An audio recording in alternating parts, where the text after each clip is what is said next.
the Enterprise Digital Podcast with Ian Aitchison and Barclay Ray, navigating the ever-expanding service management maze.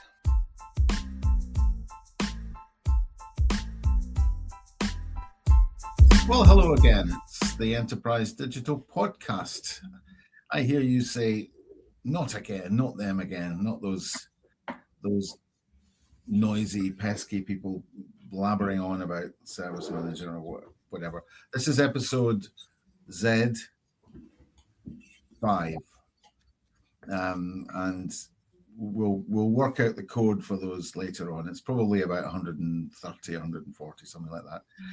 I am Barclay Ray, of course, still, and can't escape that naming convention. I'm also joined by Ian Aitchison, who's always been called Ian Aitchison, I believe.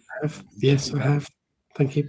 Thank you, Barclay. Are you still happy with that name, Ian? I am still happy with that name. I'm always impressed by your tightly scripted introductions. I can tell you rehearse those heavily. They're really, really impressive. They really zing. I spend hours, yeah. I mean, it's all a show, all this kind of just fairly casual approach. But takes a lot of work. The veritable broadcaster, Bill Tennant, who taught me everything.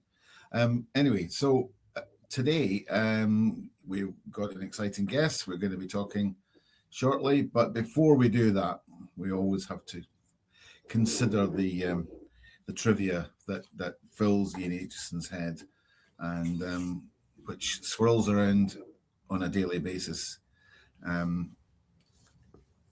Ian, do you have trivia with you today? I do, of course. It doesn't entirely fill my head. Other things fill my head as well, but I do think it's a nice way to start on a podcast with something gentle. So let me ask you, Barclay, can you tell the difference between a Monet and a Picasso? Mm-hmm. Yeah, you're very confident. Look at that. No doubt. I have a degree in art history, so I'm pretty confident about that. Yeah. Good. What about pigeons? Can you recognise a pigeon? As opposed to what? A crow? Yes, probably. Yeah. Good. So this isn't new news. In fact, this study I discovered was done back in 1995 and apparently lost for a while because it's recently come back up. In the Keio University in Japan, 3 scientists back in 1995, a long time ago, did a fantastic exercise. I'm just reading off my screen here on the right. And they trained pigeons to tell the difference between the paintings of Monet and Picasso. So they took a group of pigeons and they put them through training exercises, first of all to reward them when they pecked a button when they saw a picture, but then they trained one part of the group to be rewarded for Monet and the other part to be rewarded for Picasso. And after a series of training exercises, they reached a level of 90% accuracy, where the Monet group of pigeons would select Monet when they saw it, and the Picasso ones would pick Picasso. Even if they changed it from color to black and white, they would recognize the style of the artwork. Even if they'd not seen the artwork before, they recognized the style, the technique. And the Monet ones would say, that's one of ours, and the Picasso ones would say, that's one of ours. That's amazing and possibly completely useless, but isn't that amazing? Well, it probably is. Is there anything about which phases? Because Picasso had a number of different phases. Cubist. The early Cubist phases. I have Cubist. Don't push me too far. Sorry? Don't push me too far. I've only got Cubist. Whereas Monet was more of a progression, and eventually towards the end was just color and almost with the big water lilies, etc. Maybe other things there in terms of form, whether it's recognizing the intent behind the brushwork or what. Was it the actual pictures or was it just representations of the pictures? It was copies of them. They didn't actually bring the artworks complete in frames. Exactly. I mean, it's rife with risk there. So they wouldn't have done that. So is there any point to this? No. Or is it just completely trivial? Trivia. It's just really interesting, isn't it? Pigeons can recognize the style of different classic, well-known artists. There we are. Okay, let's stop this. Today, we are delighted to welcome our guest, who is Sarah-Jane, or SJ, as you mentioned beforehand. Sarah-Jane, welcome to our little podcast. I'm sure you're thinking, what on earth am I doing on here listening to this rubbish that these two are talking? And I apologize for myself and for Ian on his behalf for bringing you into this mess. We will edit this bit about I am rambling, sorry. Welcome to the podcast, Sarah-Jane Bulley. Welcome to our podcast. For those that don't know you, can you tell us a little bit about yourself? Just briefly tell us a little bit about yourself and how you've come to be, because you're very much involved in the sort of service desk and ITSM world. So for those out there that haven't come across you before, how did you get there? Sure. Well, hello. Thank you ever so much for having me, you titans of ITSM. So for me, Sarah-Jane, hello everyone. My background is over 20 years in IT service management, starting out as a service desk analyst and then progressing into management. I've also managed sales operations teams and EMEA regional service desk teams, then evolved into end user computing management, and then eventually ending up in service delivery management. Currently, where I am at the moment is really the piece of the puzzle that's been missing for me, certainly in my journey, is the company that I'm working for at the moment is creating and designing everything of service desk, ITSM from scratch. So it's a very exhilarating and exciting time for me at the point in my career to be able to bring that expertise to the corporation I'm working for now.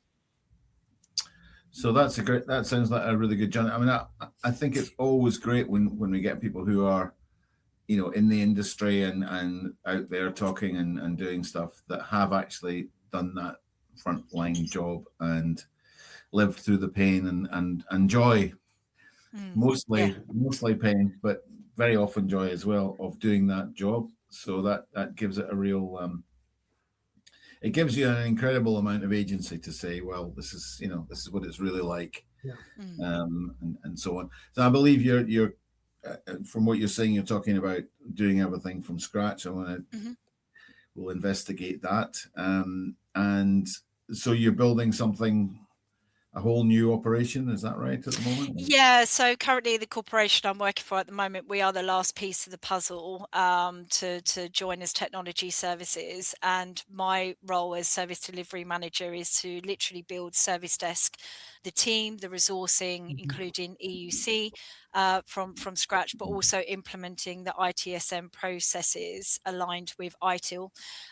So it's very busy at the moment because obviously it's incorporating and maturing the tool, the processes, very agile, which I love, but really setting it up ready for that foundation to build it into its full maturity as we go. It is very valuable for me to be able to have that Prince 2 Agile behind me, because it enables me to really look at things from a high level to implement them in. The corporation that I work for is governed and has risks elements of it that obviously the service desk as we grow need to adhere by. So it's really important to get it right, but also do it fast as we start, but then obviously can go into that maturity stage as we go forward. And I think for me, it's the foundation of that all, even with processes and procedures, and that ITIL framework is really bringing to the forefront of people. So for me, it's very much about that people first. Service desk is always in the forefront. Okay, well, we'll explore that in a little bit more detail. Thank you for that, and welcome to the podcast. You could talk some sense to us while we babble on about pigeons. Stories of the real world. I'm looking forward to it.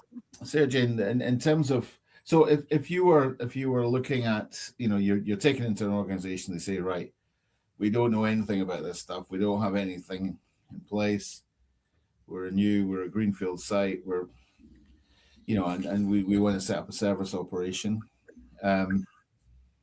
What are the sort of first 2 or 3 things that you start? And where'd you? I'm trying to boil it down to keep it Yeah, I am trying to make it short. But, you know, where do you start, both in terms of your thinking, but also what you are saying to the organization and getting them to start doing?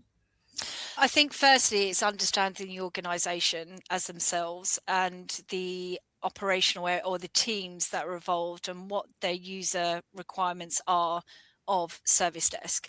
I think one of the things that I've certainly seen in my experience is that we really go in a service desk and really want to do a good job of resolving an incident and dealing with a service request and problem management and change and all of those wonderful things that come with it. But sometimes the amiss is understanding what does the user actually need, what does a finance user need is going to be very different to a sales user, to a technology user. So for me, it's very much my forefront is going in and understanding the stakeholders for service delivery. So, and then in turn, we'll be able to then look at what a P1 looks like for that particular department in comparison to another, which then gives a real kind of background to go, right, this is how we can then start to design, as I say at the moment, from an agile perspective, getting that real basics in for incident management and service request. Alongside that is understanding the business needs and really understanding the values. So then you can start to really incorporate the service values from day one. And again, once you've got the resource in, start to build the service desk values from what they want to see that incorporates them. Values, I think, for me are a really fundamental start of any journey of the service desk, because you want people to know what they're turning up to work for. I can't speak for everyone, but I've certainly worked for some organisations where they say the value is this, and I'm walking in, I'm going, but I don't know what that means for me. I don't know what that means for my role, and where can I go with that? So for me, it's really kind of getting that without putting a PM hat on, so to speak, project manager hat on. It's just really gathering that scope of prerequisites. And really for me, it's the start of that journey is gathering stakeholder engagement, and then you can start to build from there. And are you doing a like a big bang start? You mentioned incident and request, and you're going into knowledge and problem management and change and configuration management, or maybe you draw a line there. I don't know. How are you doing this all in one go, or are you taking it like a maturity path of one step, then another step, then another step? Yeah, absolutely the latter, Ian. So we do have the bare basics in at the moment of the ITSM processes of incident management. We do have our major incident process. Obviously, that is incredibly important to any organisation. And then the service request, all of the things of the processes with the high level to mature through a roadmap in accordance with the ITIL framework that is underneath it. So you have a roadmap, one of my favourite words. So yes, I love a roadmap. I've got a lovely Gantt chart already. Yeah, that's really good. Now it's interesting you mentioned the major incident. Barclay, I've found in recent years, major incident has become much more important, relevant. One of the first things people do, one of the first things they talk about. If you go back 10 years, major incident was like, well, that's something we'll get to later. It's not top of the list. Do you find that, Barclay? Are you finding major incident is much more of a front and center, almost the default starting point for lots of things? It's funny because we just updated the SDI standards, and we'd always had major incident in there, but not drawn out on its own, if you like, whereas we have separated that out now. I do think that that it's quite a good place. There was one CIO I worked for years ago whose single target or KPI was not to be called, was not to be escalated to, or maybe once or twice a year, which is probably appropriate. But this person was getting, 10, 12 big escalations every month. And so, I mean, if it's a good thing to work back from that sort of thing to say, right, well, we want to reduce the number of these, and we want to increase the availability, the service continuity, blah, blah, as an indicator, then the CIO or the board level will not need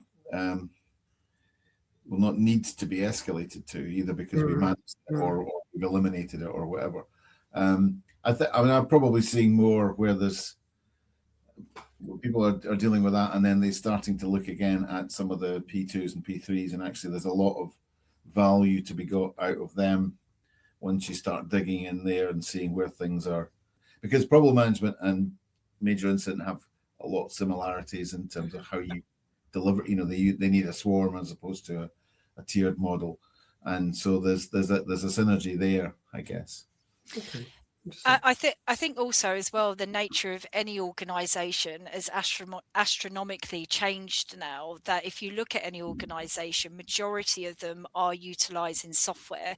So the nature of any user, and that software at the moment, I won't name drop one, but if you think of the recent outages that we have that have taken out half the internet, are so relied on another platform. We have just accelerated into cloud at such an astronomical rate. It's now becoming such a forefront to ensure major incident. Yeah, you're right. In my belief, has to be at the forefront and separated to ensure that the classic art of it all is ensuring communication is getting to the right people to then be able to, in a post-mortem of a major incident, make sure you're looking at that in a problem management mind. But every business now is exposed to those third-party cloud services that suddenly they're not there, or the SolarWinds a few years ago, the CrowdStrike one, all of these disastrous situations that roll out very suddenly, and every organization needs to be able to react to those and communicate and be ready to react and communicate. Yeah, it was dear old Malcolm Fry who used to say, quite early in the early days, he used to say, that we'd moved from, certainly when I started working in IT, in the 80s, you messed something up, didn't really matter that much because it was so much in the background, the technology, and it probably wasn't real time, and it probably wasn't directly customer facing. But in the interim time, customers deal directly with our systems, both internally and externally, and the world runs on it. So the importance of it has significantly increased or improved over time. What can we just sort of, in terms of the setup, you're talking about stakeholder analysis, sort of what are our services and who are our customers effectively, and so do you do things like profiling and what you mentioned there, different types of customers? Yes, absolutely. Yeah. So it's very much utilizing, I promise I'm not plugging ITIL, but I absolutely adore ITIL. So for me, it's utilizing that element of create, deliver and support has certainly been an invaluable area of ITIL for me to be able to utilize, because it's enabling to do that profiling at the start. I think in my experience, having gone into organizations where that they thought their ITSM was mature, to then when you start to unpick it, it's, do you know your user? How are you bringing acceptance into service of applications? Because it's a classic that I think we've all felt at any point, and certainly I'm sure listeners out there will know this, is that someone will come to the service desk on a Friday going, oh, we're rolling out that application on Monday, you're owning it. And you're like, what do you mean we're owning it? And I think to be able to have that opportunity to be involved in that piece at the start as well is for me personally will be able to mature in a more strategic way, as the department would be a partner for this corporation that I work for at the moment, to all of them to be able to get there at the start of the journey and build all of that in. I just say at this point, I have not paid Sarah-Jane any money. No, you haven't. Yeah. As the lead editor of Creative and Sport, I'm just making that clear to everybody out there. It's a great read. It's a fascinating read, I must say. Okay, but in terms of taking that thing about the people, that was one thing I was very pleased about in that book, that we did put in quite a lot about management and leadership and people and so on. We've already done some stuff on communications in the practitioner book before that. But what do you think are the key elements that, about people or the people side of things that, and looking at it from the perspective of people who don't know anything about service desk, they think, oh, it's just another part of IT. It's just, and people in IT think that as well. They go, oh, it's another technical role. What are the kind of key things that are different or that are different areas of value that we should recognize or focus on from the service desk perspective about people in particular? Yeah, absolutely. I think for me, I'm a big believer in when I talk about people first service desk is really driving that service empathy for users, being that point of call to be able to be there for human moments. I don't think anyone comes to a service desk happy. They're in a moment of where they're feeling frazzled, frustrated. I need to get into this meeting room. I've got a really big deal coming up, and that element of frustration. And the biggest key part for me is ensuring that an analyst or anyone on the desk is enabled to be like, it's okay, don't worry, I've got this for you. And that calmness and all that undercurrent drives from service empathy. And you can't teach empathy. It has to be something that an individual feels and feels reward when they fix something for an individual, and that user or colleague walks away happy. And I think for me, it's really understanding, for me personally, and this is my personal comment, I would never want to build a full automated service desk, because for me, the heart of any service desk is people and understanding people and having that human connection with another human being. And that is designed in our DNA as humans, right? We really love to have conversations like we're doing now and really have that, I'm panicked, I can't fix this, and someone to tell them it's going to be okay. And I think for me, it's creating a general connection to people when they need it the most. And that for me will always be the heartbeat of any service desk that are driven by people first. I think, listening to what you're saying there, I think certainly it's true. In a bad situation, you need a human voice to help you, and that's really important. There are many situations that I might encounter where I don't want to go through the human voice. I just need the quick answer. I just need could you fix this? Quick answer to this. Other things to do. It's not important. Just this needs to be done, and I don't want to go through that long conversation. So maybe those can be filtered out and automated, and there's ways that I can quickly get answers and move on and do my job. But when things are bad, I don't want that same routine. I don't want that same method. I want to get through to a human being that can hear me and understand me and have that empathy. You say you can't teach empathy. Can you learn empathy? Can people learn empathy? I mean, then we're going into a beautiful psychological podcast. You can teach it. It's just how the individual takes their take on empathy as they go forward. I think empathy is all in us. It's just how we use it as humans, without going psychological, because that's not here for that podcast. But I do think it's in us. It's just whether people want to utilize it, or if they do it, it's true empathy. I think you can teach aspects of empathy. Yeah. Because empathy is not sympathy. Sympathy is actually feeling sorry for somebody and actually feeling their pain. Empathy is understanding the situation that they're in.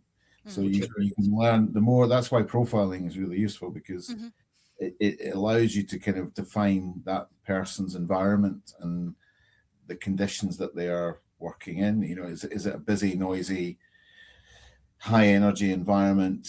Do they have a lot of pressure on them? Are they very relaxed? Do they have access to certain things and not access to others? What's their level of knowledge and understanding? So you can build up these pictures so that even if you've got the most unsympathetic person, they can at least put themselves in.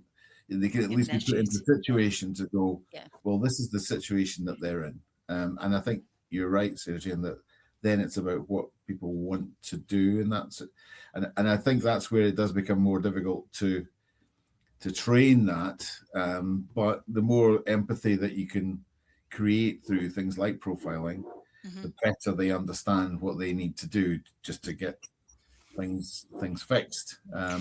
Yeah, absolutely. I think one of the tools that I use, if it's okay to name drop books, is there's a brilliant book out there called Surrounded by Idiots. And I know it could be a better title. Great.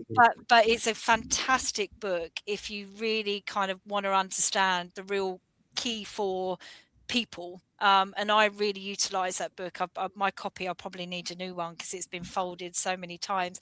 But the author wrote Surrounded by Psychopaths, and it's really interesting because it does touch upon that empathy element of you know, it's all in us. You can teach it, but it's how that person utilizes it as they go forward, or whether they actually use it to manipulate a situation as well. So it's a real fascinating 2 reads. I'd highly recommend them if you haven't read them already. I'll look out for it. And of course, empathy isn't just, because I'm kind of first assuming empathy is that conversation. Right? I know it's bad, it must be bad. It's almost sympathy. But empathy also helps when you're not speaking with the person affected, but you're looking down your queue of work, or you're in the meeting, or you're describing why this should be done. Empathy means you understand, actually, this is really hurting. It might not sound like a big deal, but I understand the job they do. And this small thing is so frustrating. It's really hurting. We should do something about this. That's empathy, right? It's the recognition that it's, it has a real impact. Or not. For me, it's that driver service empathy. That's what it comes down to. So not necessarily having that personality trait or behavior trait of empathy. That for me is really incorporating that service empathy into there, as the the example that you've given there. It's really kind of understanding, and that for me is that's when AI and automation can shine, because it's taking those little annoyance for users, and you can automate that, so they go, oh great, that's done, brilliant, wonderful. And it is also, those automated tasks can be quite menial for an analyst or an agent as well. So then again, in turn, that's freeing them up to do that more creative part of the role, and be able to really concentrate on the bigger learnings for them of technology. So that for me is where I use AI and automation to be able to deliver that service empathy that satisfies the user as a quick turnaround, but it's also automated in the background. Oh, so you're using AI to deliver a empathetic service experience. Is that kind of what you're saying? Not yet. It's on the roadmap, but that is the plan. Yeah, because for me, sorry. Tying together what we talked about major incidents. We talked about automation, and we talked about empathy. There's a case to say when a major incident is taking place, I don't want to have a conversation with the people in IT that are being very empathetic. I need to receive that automated notification through Microsoft Teams telling me, be aware, something that might affect you is going on. We know about it. Here's what you need to do to avoid it. Yeah. And that's automated, right? That's automated, the delivery of that information. I don't want a human being phoning me up and telling me. I just want that message in my stream. So, you can enhance things like major incident communication with automation, and you can target to the right people in the right way with the right messaging if you're empathetic. If it's done well, I think you can easily take the case of Southeast Water at the moment. That has not been done well. So they have got a major incident. There is thousands of people in Kent and Sussex without water. The communication of that major incident has not been done well. And you can see that from the frustration of when you're seeing interviews with people on the news and they go, no one's telling me anything. All they're telling me is to come to water, come and pick up my water. But I'm losing money in my business and I can't even have water in my property. So it is a fine thing, and it is a fine art in major incident is communication. Is, you can automate it, fine, but it will get to a point of where someone's going, I need a human to tell me actually what has gone wrong with this and why, because I'm paying you for a service and I do not want to hear another automated text message saying, sorry, another day of no water. What they want then is human interaction. So it's a real balancing act, if you like. It's always that balancing act between everything being done as according to a process, and then at which point we switch over to no, we're flexibly dealing with the situation. You just reminded me there was one of the energy companies I worked for years ago on a project, which was their disaster management, P1, following the previous winter where they had power lines down. I won't say which one it was. They're still in business, actually. But they had, their communication was so bad, they didn't tell people in the call centers what to say when everybody was pulling them up. So you know how we talk about AI hallucination now?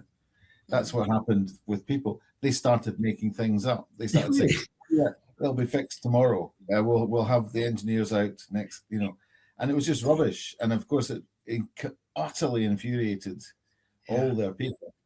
And so they said, "Right, this is never happening again." We're well, but it kind of goes in cycles. These things, we can have AI hallucination and we can have human hallucination. Could we just also, so you've talked there about people and you've talked about empathy and stakeholder management, so all these things in terms of setting this up. One other area, I guess, then is the links to the other parts of the operation. I mean, the service desks don't exist in isolation. They need support and help. I mean, what sort of things do you do? I mean, if you were providing some tips to somebody in a similar situation about how you improve the way that a service desk works with other teams and has interaction with other parts of the operation, what sort of things drive you in that area? For me, it's really seeing yourself as a brand and really taking the team on a journey of being a brand within an organization. And what I mean by that is having a real clear communication strategy. When you go onto an intranet page, you see the service desk link. Having a communication strategy is imperative for personally for a service desk for an organization. Hold tech bars if you can, hold lunch and learn if you can. Really get to know. I've done in a previous organization, sending in an analyst to sit with a department for the afternoon and just observe, and just for them to see if they can see pain points of, oh, actually that would have been an incident, but someone's kept quiet. Because I think we've all experienced it in our lives, of when someone walks past and go, oh, it's IT, it's not working, but you don't see a ticket for it. And so it's really kind of send the team into areas and really kind of get that engagement with the organization, because So we really sorry. No, that's good. I'm just saying, so that's with your end users, which is great, and your businesses. I was talking also about, your other teams within your technology. Yeah, no, that's so fair. You need the support at the second and third and technical and other levels. Traditionally, that was always the big problem. You probably got on better with the end users than you did with other parts of IT. I mean, how do you make sure that doesn't become an issue in terms of making sure that you get the support from those other teams? Yeah, I must admit, in my experience, I've been very fortunate and I've worked with great leaders of technology services that have really ensured that service delivery have had a seat at the table with other areas. So that be infrastructure, platform engineering, all the elements of technology. I think it's so important to really just get in there and just sit at the seat, even if it's not offered to you, really, truly, because to an end user, it helps build rapport. Your team will start to learn things from resolver teams. There was an instance in a previous firm, again, where I got the analyst to sit with a platform engineer for an afternoon to shadow them, to see, if it's something that they like to do, but also to understand what happens to a ticket when it goes to their area, and is there something we can look to do to fix it. But also as well, it's so instrumental to ensure the maturity of a service desk and analyst or agents, and I appreciate there's quite a lot of different terminology out there now, but it's for me, it's ensuring that they can see a clear path, that there's so many other areas that they can go into in technology and not just feel, oh, I'm just sitting here doing tickets or like a ticket machine. And I think for any service desk leader or team lead or service delivery, if it's not being offered, go and ask, go and sit at that table. That's the whole reason why I'm sitting here talking to you, is because I was curious. I wanted to know, how can I help piece this puzzle together so we're working in unison as a department as a whole and not being isolated from an IT department. And I think to an end user, I always call it the Wizard of Oz effect. So they think the service desk has got an incredible magic button that fixes everything. But if you open up the curtain, you've got about 25, 26 resolver teams of technology that are doing it. So again, for me, I've always, in communications to end users, been very clear. We are service desk. This is our technology department, and this is what this area does, and this is what this area does. So it's very, again, clear from start to end of a service request or major incident or incident to an end user, that they're aware of who looks after what. Because I think we've always heard the terminology, or when we've done feedback management in organizations, the classic line of, I don't know what's happened to my ticket, it's gone into a black hole. And that's, again, because of the internal communication between areas of technology that haven't spoken. That's such a great example of something everybody's heard many times. With you in your lucky position of being able to build things from scratch, what are you doing to address that, the risk of that situation of people saying it's gone into a black hole? Is there anything you've introduced or introducing or are setting in place that's going to help avoid that happening in the future? Yeah, it's a great question, Ian. I think a lot of it you can then go back to ITSM practices that, you know, for me, they all are in sync with each other at some point of its journey. So I will be implementing feedback management on tickets, which then I in turn will take back to the table, if you like. When I say the table, I make it sound like we all sit at a traitors round table. We don't. I'm picturing it now. And just talk about, we've had this feedback here, but the intention of maturity is for those resolver groups to get instant feedback from that ticket as well upon closure. So all of the design is that it's very clear of who's doing what, in order so that people know who they can go and talk to if they feel frustrated, if they're noticing a ticket trend, anything in terms of escalation to major incident. Along that is a journey of continual improvement. So whilst you embed the foundations of feedback management, such as that as a starter for 10, is ensuring that that column is always there of how do we communicate with our end users, but also the column of how are we communicating with each other. It needs to be very open. I know people use this term psychological safety, but it's so important in a workplace to be able to consistently keep building that psychological safety is in interaction with others. So that's also a column in my continual improvement area as well, because it should never drop off.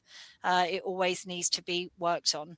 We are human beings. We always need that element of wanting something very quickly because the world's changed, but it's also important to always check in with each other and feel that you are consistently building something that enables people to bring their true authentic self to work, and that includes how we interact with each other as well.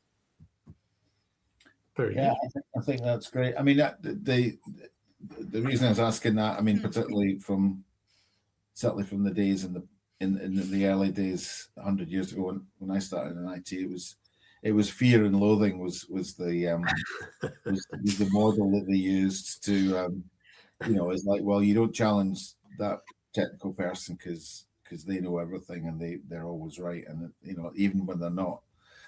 So the psychological safety, I think, is really important to. I mean, you mentioned one thing. You mentioned that was good, was that you're reinforcing this shared approach to the brand.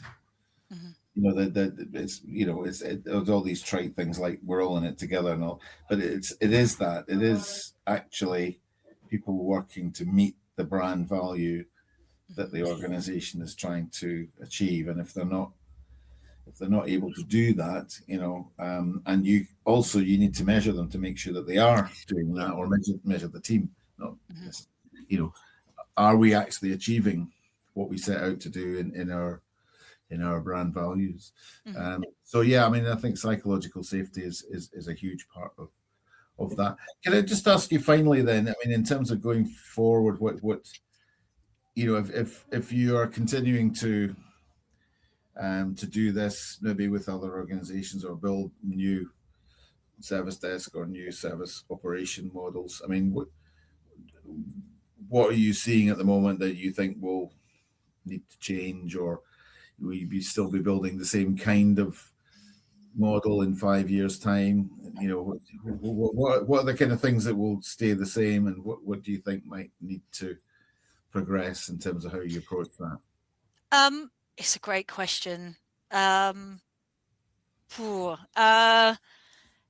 It will change in 5 years.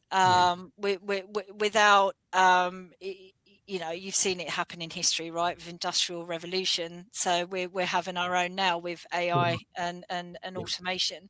For me, it's just consistently keeping that proactiveness. I think for me, what will change certainly in the service delivery arena, more so than anywhere, is really having that need to be agile. It's for me, it's being very quick thinking with building and keeping on top of service delivery and ITSM improvements. That's why for me, my Prince to Agile is invaluable for me right now, because it's enabling me to take it as an agile approach and linking it to ITIL to be able to deliver things quickly. I think it will evolve a lot more in organizations for DevOps. I like seeing the three work very cohesively together. I think we will see a lot more of the dreaded word of AI and automation. Would I change it differently? It depends on what's there at the time. For if I was to build this or do something similar in 5 years' time, but I do think in service delivery area, it's really ensuring that it's going more to having that project manager hat on of stakeholder analysis, stakeholder engagement, because we have a big danger in organizations of people doing their own thing, and all of a sudden, and what I mean by that is a department going, oh, I've got this tool, I've built it, I've put it in, great, it's there, and no one having zero visibility on it. And having that ability to have those kind of traits in the service delivery manager role is that you're going, great, that's nice, but what about the technical debt that you've just caused in 5 years' time? Because no one knew about that piece of software until finance suddenly went, how much money is happening? So it's bringing all of those pieces together. I think it's really difficult. I appreciate it's a long-winded answer that I did, or I've done rather, but I don't think I would change what I'm doing now for this foreseeable. Maybe come and ask me again in a year's time. Invite me on in a year's time. I may have a different answer for you. I suppose the question, though, really is whether or not you would. I mean, the level of people involvement may vary and may reduce, but I'm kind of getting from you. You said you'd never want to fully automate a desk, so no. There's always going to be some people element required. Yeah, always. Yeah, for me, I would never change that, even in 5-10 years. However, I've got the fortunate to do this job because I adore doing this role. It's something that I'm very fortunate in life that I found something that I truly enjoy, and being able to do this with yourselves is just a true joy. And all of that undercurrent for me of that joy comes from someone that was sitting there 23 years ago loving customer service and seeing people smile, and that's still what drives me to this day in this position, is being able to give that duty of care to someone so that when they do walk to the service desk and walk away, their frown is turned upside down, as cheesy as that sounds. But that is literally, for me, that will always be the driver, and I can't see AI being able to do that in 5 years. I think we're coming to a Matt Barron moment. Okay. Thank you. No, that's really good. Thank you very much for that. That's some really great stuff there, Sarah-Jane, and we look forward to getting you back on in a year or so to see what's happened. Thank you. Fab. Thank you. Right there, that was a very interesting and informative conversation. I think we've covered a number of different bases there. Ian, do you want to quickly? Oh, before we do that, Sarah-Jane, how do people get in touch with you? Yes, I'm on LinkedIn, Sarah-Jane Bulley, Bulley. No, I don't say it Bulley. I don't posh it up, but it's Sarah-Jane Bulley. So please reach out to me on LinkedIn. It'd be lovely to hear from your viewers. Okay. And listeners. Viewers and listeners. Yeah, we have a viewer now. I think we still maybe a couple of listeners. Ian, do you want to ask Sarah-Jane? Yeah, I've got a question for you, Sarah-Jane. Yeah, I've been thinking hard about this one. So just to finish off, I'm going to ask you a question. It is a little bit regional because it refers to the football championship currently going on in the UK called the FA Cup. I just wondered which team in the UK is going to win the FA Cup? If you ask me Six Nations rugby, I would say England. But in FA Cup, I would love to see an underdog. Sorry, Barclay, but I would like to see Macclesfield get a little bit further. Excellent. Okay. All right. Well, thank you very much for joining us. Did we? Yeah, we have covered everything. Is this the start or the end of the podcast? Somebody take me away. Okay, thanks for joining us on the Enterprise Digital Podcast. We'll see you again soon. Thank you. Thanks a lot. Bye-bye.